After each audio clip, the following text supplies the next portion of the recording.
एक औरत को दफनाया गया था। उसका दिल रुक गया था। उसका शरीर एक ताबूत में बंद कर दिया गया था। लेकिन 11 दिन बाद फोन बजा और एक आवाज फुसफुसाई, मुझे मत खोदना, वापसी हो चुकी है। Welcome back to mystic chapters, जहां हर कहानी सच्ची होती है और हर अध्याय फुसफुसाहटों, डर और अनसुलझे रहस्यों से लिखा जाता है।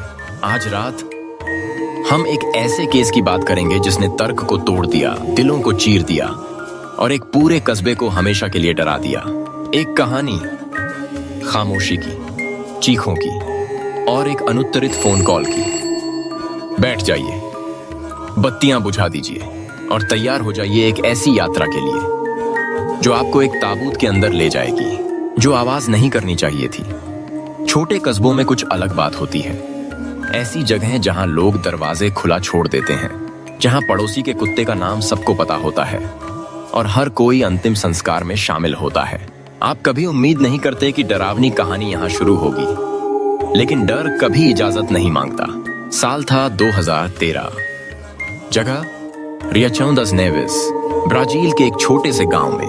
और इस कहानी की केंद्र में थी रोसांजेला अल्मेदा दोस सांतोस, एक 27 साल वर्षीय स्कूल में काम करने वाली महिला। शांत, दयालु, ऐसी नहीं थी कि किसी न्यूज की हेडलाइन बने। लेकिन वर्षों में कुछ बदल गया था।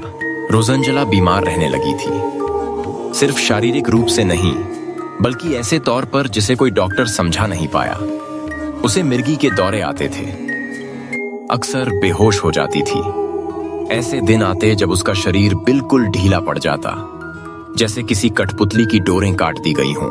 उसकी माँ कहती थी कि वह कई बार घंटों के लिए जम जाती थी, इतनी हल्की सांस लेती कि महसूस भी नहीं होती थी, लेकिन वो हमेशा वापस आ जाती थी। हमेशा, जब तक कि एक दिन नहीं आई। जनवरी 2013। रोसांजेला अपने घर में गिर गई। उसकी सांसें बंद, उसकी नब्ज बंद, उसकी त्वचा ठंडी। उसे अस्पताल ले जाया गया। नर्सों ने कोशिश की, डॉक्टर ने उसका दिल जांचा और फिर वो शब्द बोले गए जिन्होंने सब कुछ तोड़ दिया। मृत्यु का समय, शाम 7:36। परिवार टूट गया था, लेकिन छोटे कस्बों में परंपरा शोक से पहले आ जाती है। अंतिम संस्कार तय हुआ। एक सफेद ताबूत, सरल प्रार्थनाएं, पर उन्हें नहीं पता था कि वो अब भी सुन रही थी। रोसांजेला के शरीर को एक साधारण लकड़ी के ताबूत में रखा गया। परिवार ने रोते हुए उसके माथे को अंतिम बार चूमा और विदा कर दिया। अगली सुबह ताबूत को कब्रिस्तान ले जाया गया, एक ऐसी जगह जहां आमतौर पर खामोशी होती है, कहानियां नहीं। वहां जनवरी के धुंधले आसमान के नीचे उसे जमीन में उतारा गया। पादरी ने कुछ शब्द कहे, उसकी मां ने अंतिम प्रार्थना की। कब्र को ईंटों और सीमेंट से सील कर दिया गया। नाम की पट्टी लगाई गई, रोसांजेला अल्मेदा दोस सांतोस। जन्म 1975, मृत्यु 2013। दफन कर दिया गया और भुला दिया गया, लेकिन जमीन के बस कुछ फीट नीचे कुछ हिला। रोसांजेला मरी नहीं थी, कम से कम पूरी तरह नहीं। अंधेरे में ऑक्सीजन खत्म हो रही थी। उसकी उंगलियां हिली, उसकी आंखें खुली। सोचिए ताबूत में जागना कैसा होता है। अंधेरा, घुटन, आप चीखते हैं लेकिन आवाज गूंजती भी नहीं। आप ताबूत को पीटते हैं, कोई नहीं सुनता। आप फिर पुकारते हैं, कृपया मैं जिंदा हूं। दिन बीतते गए। कितनी देर तक उसने संघर्ष किया, कितनी बार उसने पुकारा। क्या वो पूरे समय होश में थी या फिर बेहोशी और चेतना के बीच झूलती रही? जो पता है वो ये कि दफन के करीब 11वें दिन लोगों ने कुछ अजीब महसूस किया। कब्रिस्तान के चौकीदार ने सबसे पहले कुछ आवाज सुनी, फिर एक महिला जो अपने पति की कब्र पर गई थी उन्हें भी सुना। चीख दबी हुई, बेबस, पर किसी ने कुछ नहीं किया। अभी नहीं, जब तक कि रोसांजेला की कजिन का फोन नहीं बजा। तब असली डर शुरू हुआ। रात थी, सड़कें सूनी थीं। रियाचौ कस्बा बिना चांद के अंधेरे में सो रहा था, पर रोसांजेला की कजिन, जो अब भी शोक में थी, उसकी तस्वीरें देख रही थीं, अपने बिस्तर पर थीं। जब उसका फोन वाइब्रेट हुआ, वो चौंकी। फिर देखा, नाम था रोसांजला, उसी फोन से कॉल जो उसके साथ दफन हुआ था, उसी इंसान की कॉल जिसे उन्होंने रोकर विदा किया था। वो झिझकी। दूसरी तरफ से आवाज बहुत दूर से थी, धीमी, टूटी हुई, जैसे हर शब्द को मिट्टी की परतों को पार करना पड़ रहा हो। मुझे मत खोदना, कजिन ने फोन गिरा दिया। अपने पति से कहा, मैंने उससे बात की, मैंने उसकी आवाज सुनी। वो नहीं माना, लेकिन जब उसने कॉल लॉग देखा, वो स्तब्ध रह गया। परिवार को सांस लेना मुश्किल लगने लगा। क्या ये सच हो सकता है? क्या वो अब भी जिंदा थी?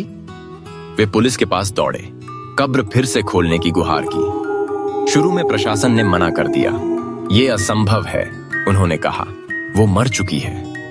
लेकिन जब 3 और लोगों ने कब्र के पास आवाजें सुनने की पुष्टि की और कॉल लॉग भी असली निकला, तो उन्होंने कब्र खोलने की अनुमति दी। औजार लाए गए। एक स्थानीय कर्मचारी ने कब्र की ईंटें तोड़नी शुरू की। लगभग 2 घंटे लगे। कब्रिस्तान में सन्नाटा छा गया। हवा डर से भारी हो गई। कोई नहीं जानता था कि क्या देखने को मिलेगा।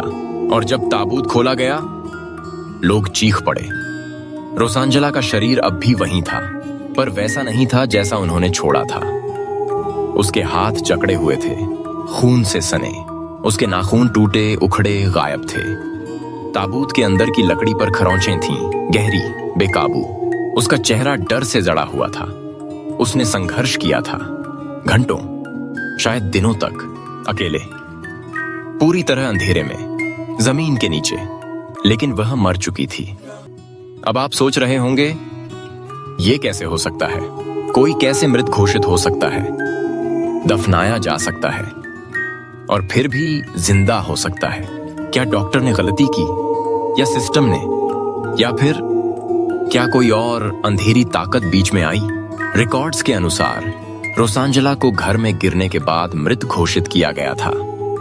उसका शरीर निष्क्रिय था, कोई नब्ज नहीं, कोई सांस नहीं। डॉक्टर ने कहा, कार्डियक अरेस्ट, सेप्टिक शॉक, और 24 घंटे के अंदर उसे दफना दिया गया। पर यहां विज्ञान डरावना हो जाता है।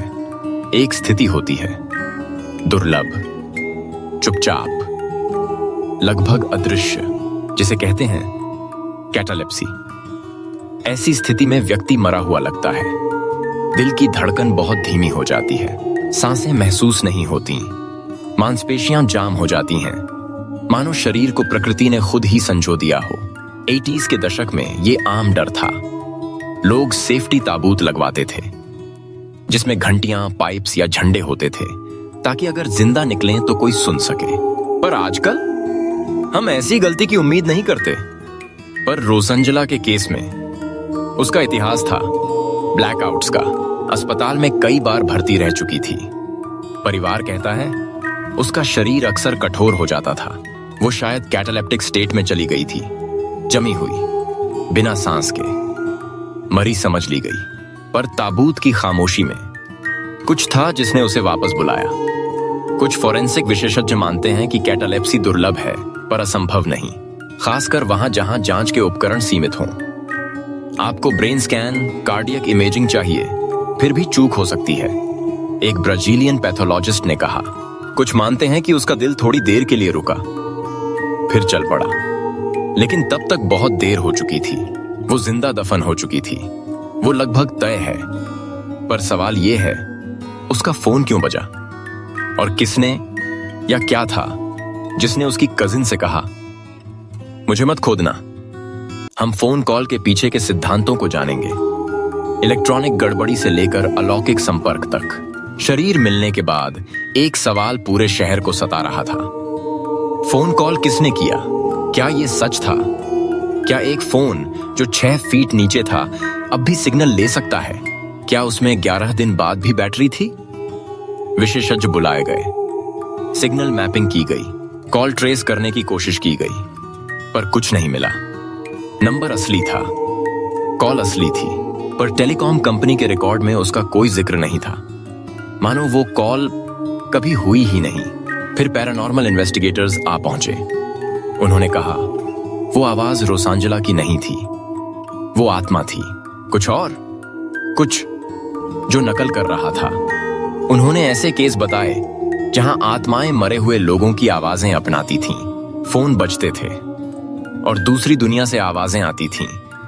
क्या वो कोई भटका हुआ आत्मा था, या वो डर, पीड़ा और गुस्सा जो ताबूत में मरते वक्त निकला और एक अलौकिक सिग्नल बन गया, या फिर वो उसकी अंतिम चीख थी जो समय और जगह को चीरती हुई निकली, बचाने के लिए नहीं बल्कि चुप रहने की गुहार लेकर। इतिहास ऐसे केसों से भरा है। 1886 में फ्रांस की एक महिला को कब्र से निकाला गया। उसके हाथों में खरोंचें थीं, मुंह खून से भरा था। 70s में लोग ताबूत में घंटियां लगवाते थे। क्यों?